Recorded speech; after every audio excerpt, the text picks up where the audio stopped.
Hi, welcome back to McCarthy Performance. Today we have a 350 Chevrolet block. I'll be doing some thread repair on it. Um, she's a little bit beat up, and we're gonna fix it. There's a bunch of different ways to put thread inserts into a block. I'll cover some of them. Um, Other than this, the block wasn't in too bad a shape. Now, whoever did it put a helicoil in it already, so the option of replacing it with another helicoil is kind of out the window, because when they did it, they didn't drill it straight, so it's crooked. So it's kind of a real mess, really. I get it. You're doing it on the car, I'm sure that's probably what happened, and it was probably a bear to do it with a hand drill or whatever. But anyways, seeing how the engine's obviously out of the car, cleaned up, I put it on the mill, and I have these bars that I put on the mill and clamp the block off to the side, and I'm drilling it. So it's to the point where you can use an oversized like key insert or an oversized time cert. There's a bunch of different ways, or you can take a bolt and thread it in for the bolt, and then what I do is I make a insert on the lathe. I've done that before where I couldn't get the exact insert that I was looking for. On this particular job, we're going to use a iron repair pin for repairing cracks. I have some quite large pins. They're threaded and they're tapered, and they're made out of iron, so they machine real nice. And I've used them before in the past on holes that have gotten really womped out from somebody drilling them crooked, or just being real abusive with whatever they were trying to thread. It looks like they took a chisel and beat something to death. I've had stuff like that where you just drill it out. If you drill it out big enough, you can put a big enough plug in it and straighten out a real mess. And as far as welding on iron, a cold repair on iron is the best repair, period. I don't care what anybody says, especially on something like this. Well, just weld it up with nickel now. It don't work that easy. And I've done a lot of repairs. And if you're interested in this kind of repair, I cover a lot of different repairs and inserts, and I've got over 300 videos on YouTube, and I suggest you look through the library of videos that I have. You'll probably see something there that you may find interesting. So we're going to get on this, and we've got it all set up to center up on the most of the damage. And what I've used is a transfer punch, and I've just moved everything around. Now the pin is big enough that I can get a little bit of offset to try to cover up the biggest mess there is, and try to hit it straight on because it tapers to the side. So we'll get going on that. And okay, we have some thread inserts on the counter here, and some of them are common, some of them are not very common, or maybe you've never thought about it, or maybe you have, or maybe you've done it a million times. I don't know. Some of this stuff I picked up on my own. Obviously, helicoil's been around forever, so that's a popular repair.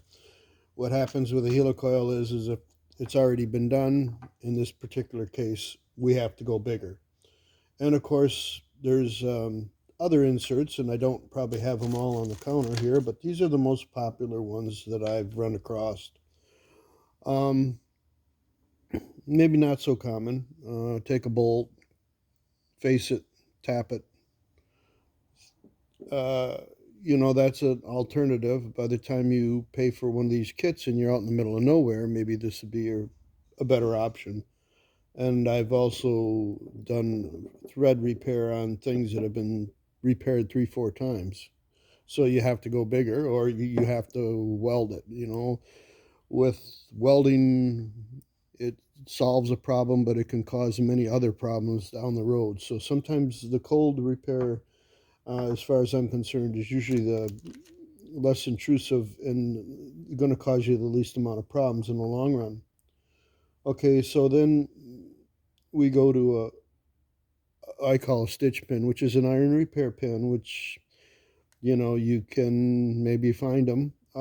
They're getting Guys don't do a lot of iron repair anymore, but this was really common, you know, 50 years ago. Of course, the tap with it, and that's what we're going to do on this particular job. I'm going to use a pin.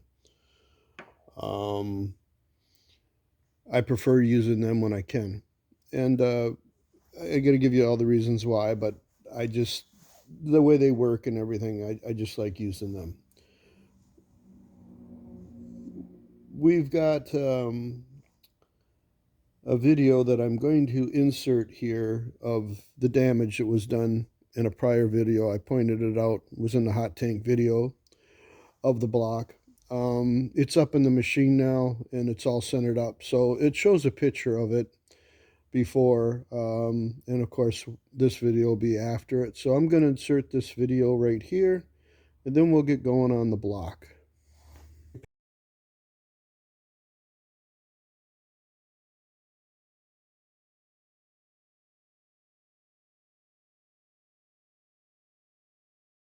No, I'm not hitting helium off my welding bottle. I don't know why um, that anytime I clip into one of my videos and reuse it, the speed changes on it. But never mind that.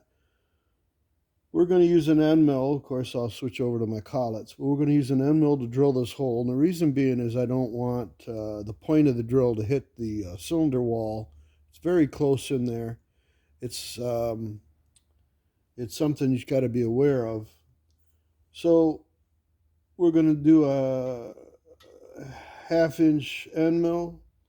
Probably I'll use a 4 flute. I have one here, so I'll use a 4 flute. And of course, you want to be aware of the wall thickness of the part that you're using. So we're going to be up to about there. So that's 550.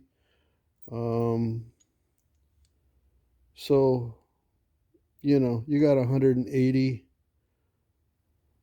100 and probably, yeah, 180. I'd say 180. So there's enough wall thickness there.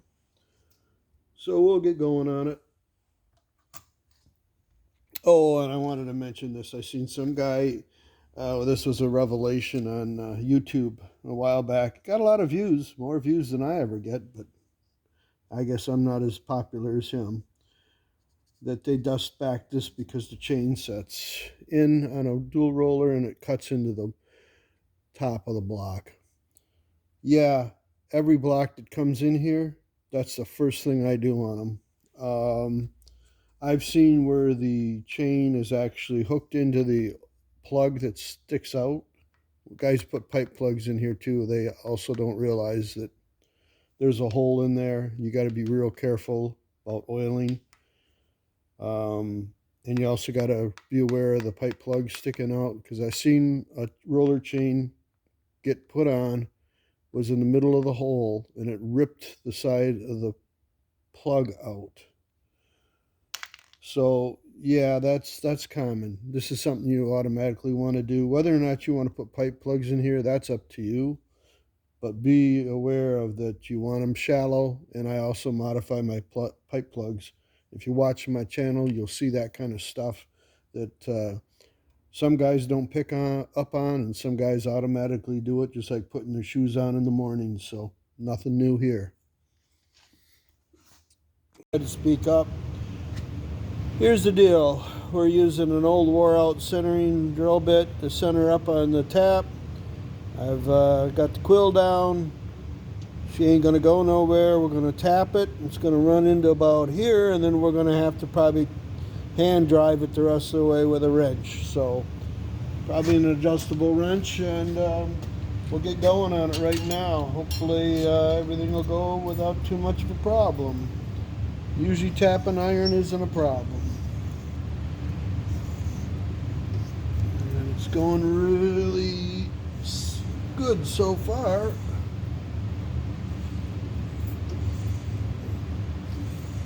Of course, it's a tapered tap, so as you drive it down, it gets a little bit more resistance because it's spreading, cutting out more of the surface at the top than at the bottom.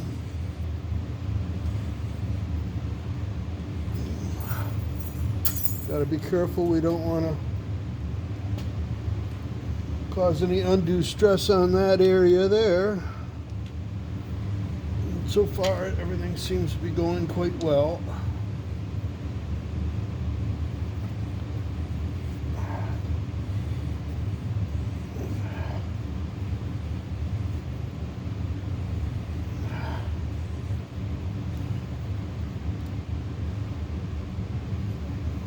Much further we need to go. Probably back it off here in a minute.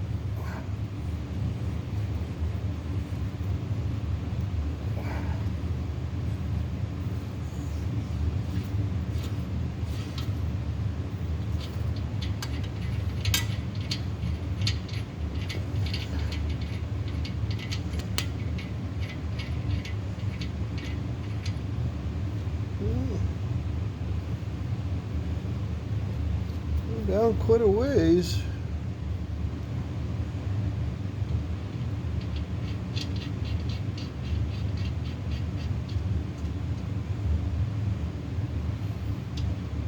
I've got another probably 3/8 of an inch,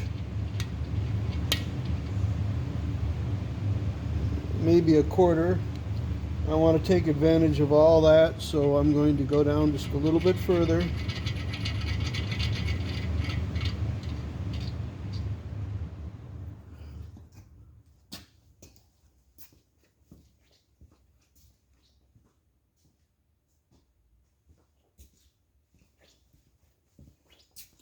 Drive it down and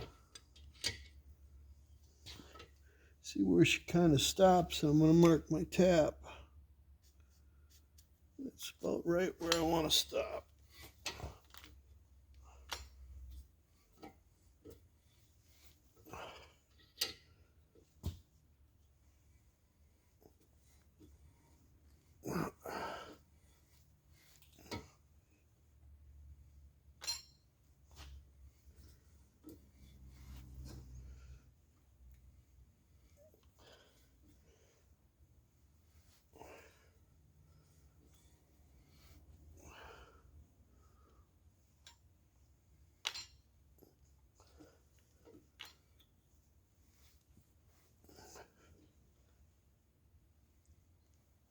I think we're just about there.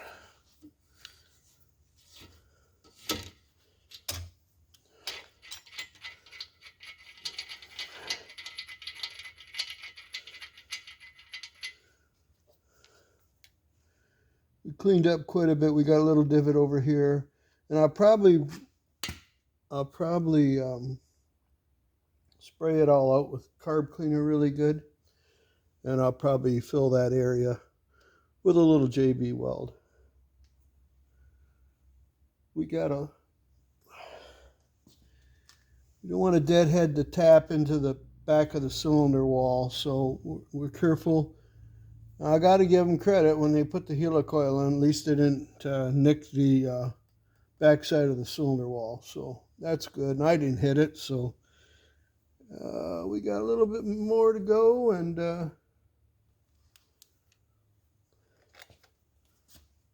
we'll get to it.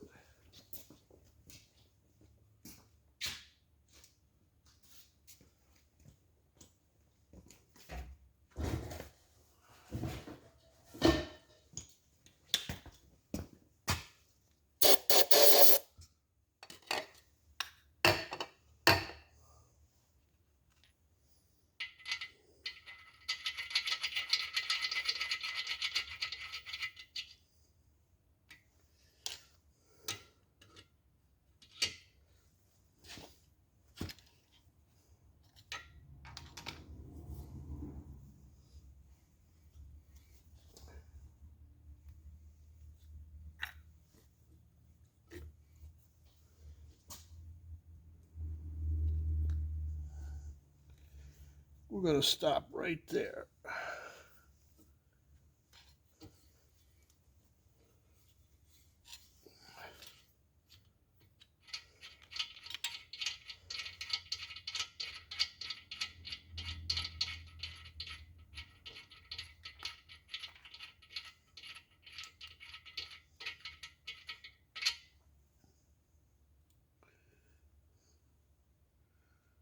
You got a 1/16 of an inch that isn't threaded. So what I'm going to do is I'm going to roll these threads back just a little bit.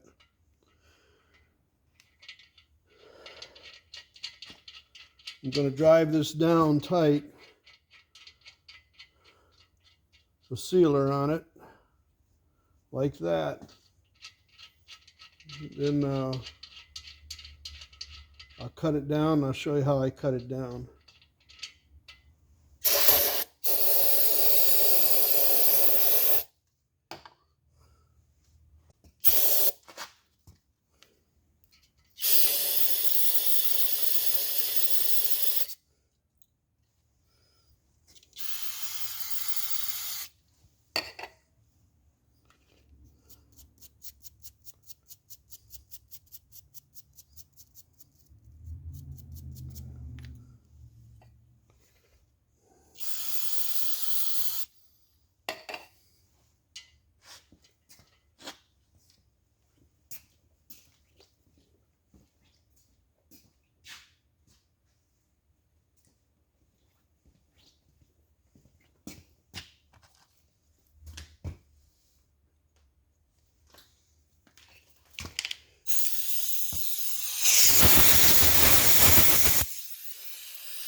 Okay, you can see we got quite a bit of engagement there.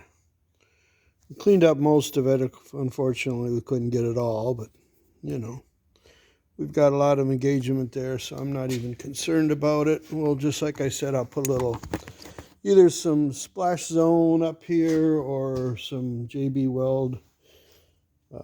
Just fill it, get that little divot out of there.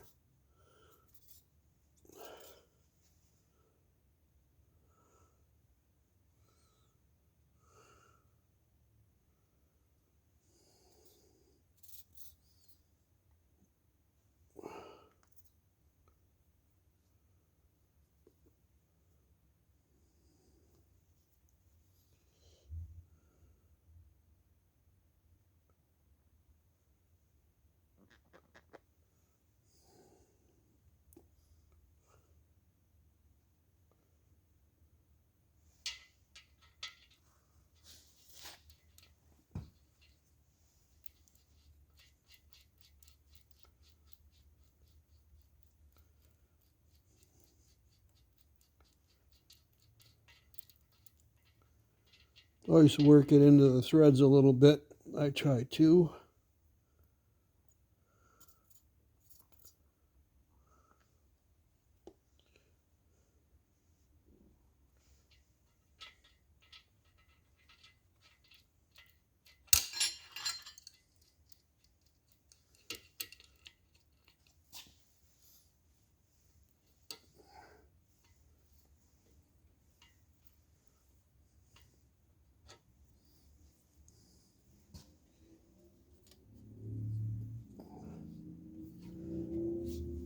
Ouch.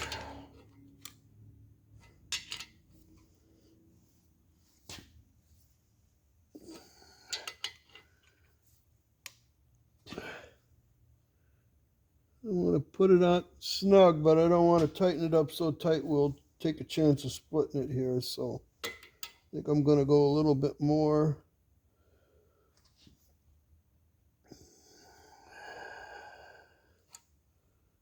Let the mechanical,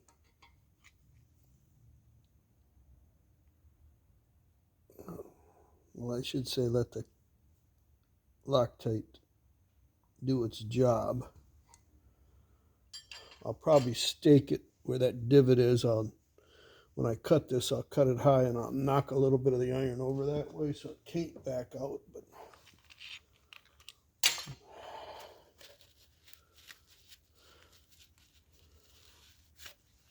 I'll get this center drill out of the way so I don't harpoon myself. And I don't really know where we are on the bolt hole, but I will in a minute after we get this done.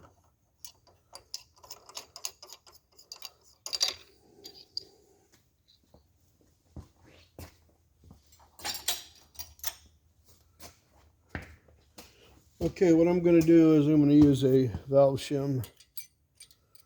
I'm going to set it on there like that. I'm going to use that for a cutoff guide.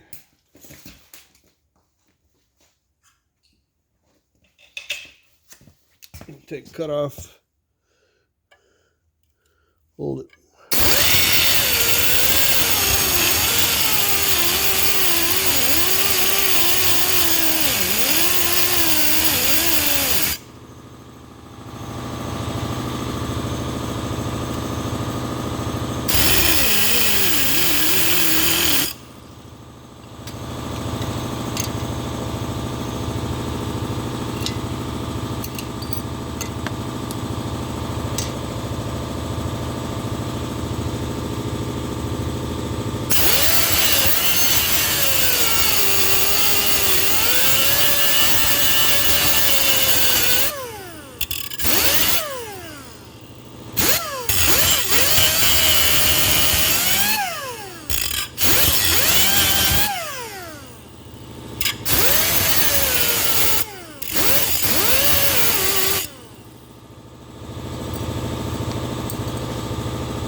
Okay, I'm going to take this, it's a little bit high, and I'm going to take a punch and I'm just going to knock it over a little bit to try to lock that in. I don't think it's necessary, but I'm going to do it. If it holds, it holds. I don't think it'll ever back out.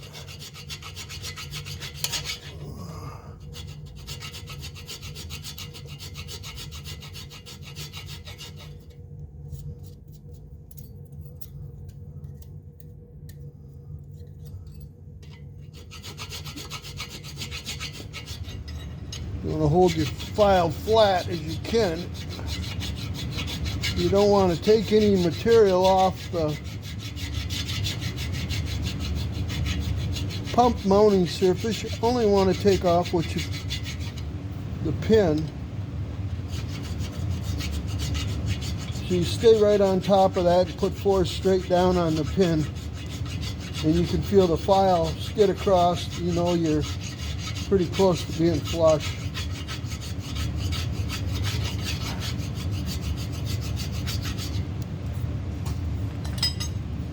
You don't want to do any of that with a file.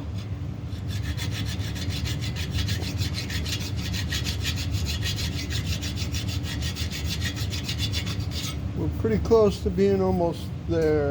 If that makes any sense.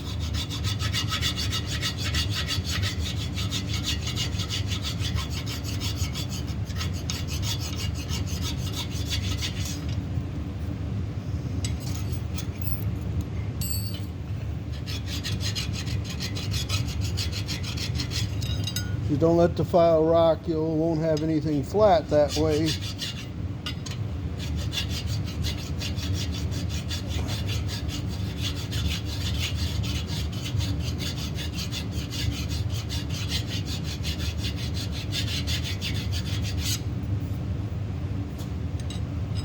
We're probably up about 5 thousandths.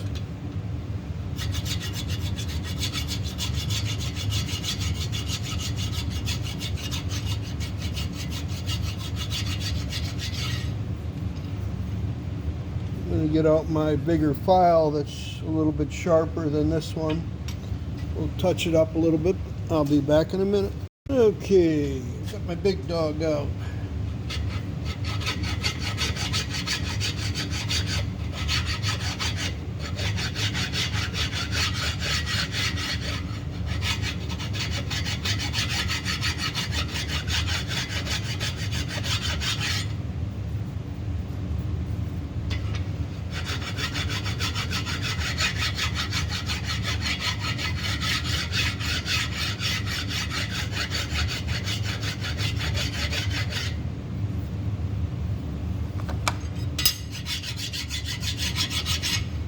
Okay, we're done with that. I'm going to center up, find where the hole wants to be.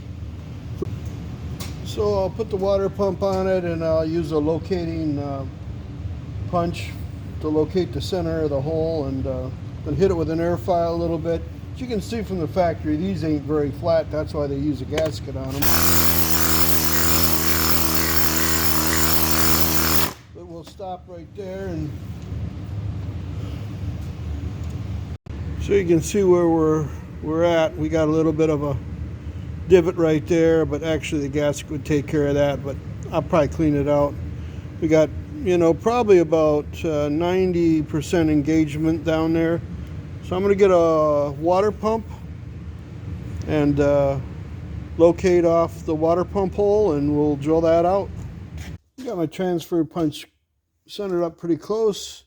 Took some thin shim stock, made up a little bushing to go around my transfer punch. That's kind of where it's setting right now. We'll run the transfer punch in and out of the hole, make sure it ain't binding. Feels pretty good. I think we're about ready to drill it.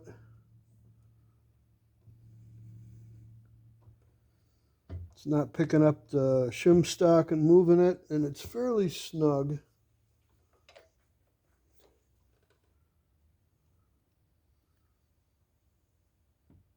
I think we're good right there.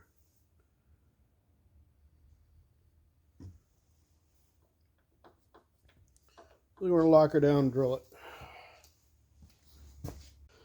Got an earlier block off to the side, much as this one here, same bore, everything. I'm going to put a stop on this drill bit.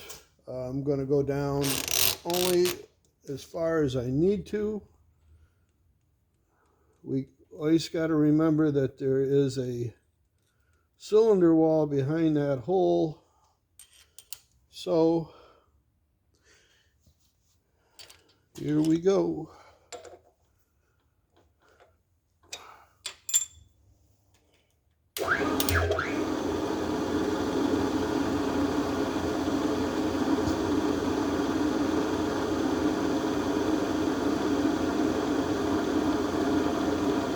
Decided to take the water pump off. It was in the way, and we've already got the hole established, so we'll finish drilling it.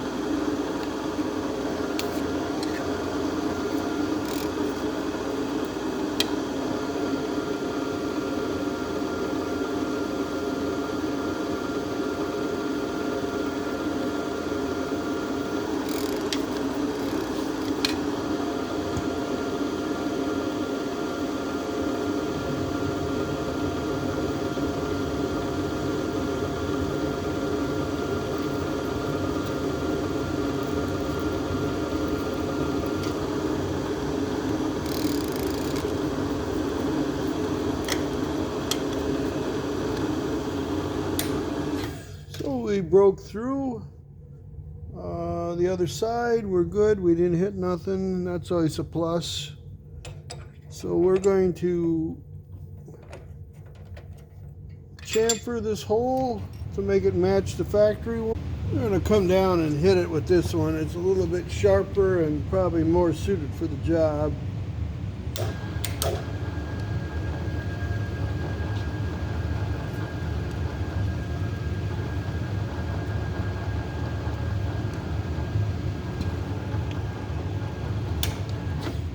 Okay, now we're going to tap it because that hole is to the right size for tapping, so we'll tap it. See if I got a fresh 3/8 tap. Okay, I'm going to power tap this because there's no center point on this little tap. So I'm not going to put it too tight in the chuck. I want it to slip before it breaks. If it breaks. We don't want to talk about it breaking, but if it was to break, I'm hoping that the chuck will slip before it does break.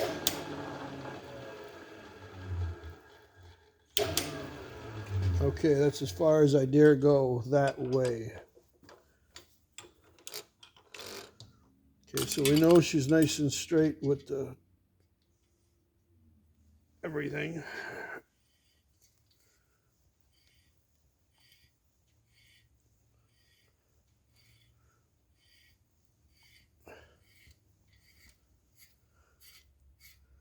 There she is.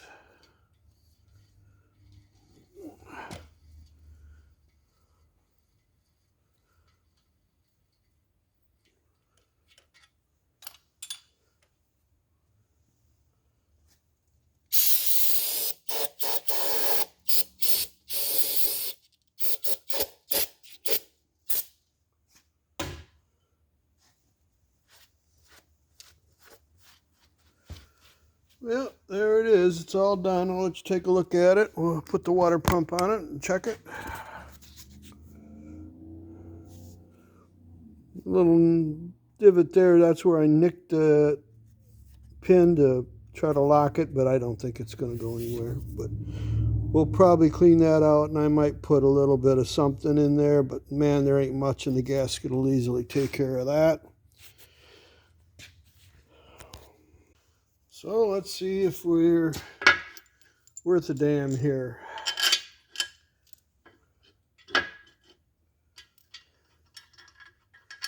Don't line up, I'm heading to the bar.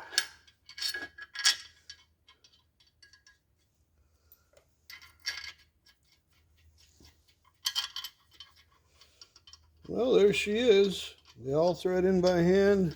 A little bit of wiggle room on it. So if anything is a little indifferent with another pump, it should just fit right on there. There's absolutely no reason why it wouldn't bolt up. Well, that's it on this video. Hope you enjoyed it. Please subscribe. Over 550 guys are watching my channel, and I do have a few people that it looks like I talked to on the YouTube comment section. And hey, I don't have a problem talking to you. If you treat me good, I'll treat you good. So far, it looks like we got 550 good people on my channel, and I don't like negativity, and doesn't look like we have any so far. So that's great. Hope you enjoyed it. Thanks.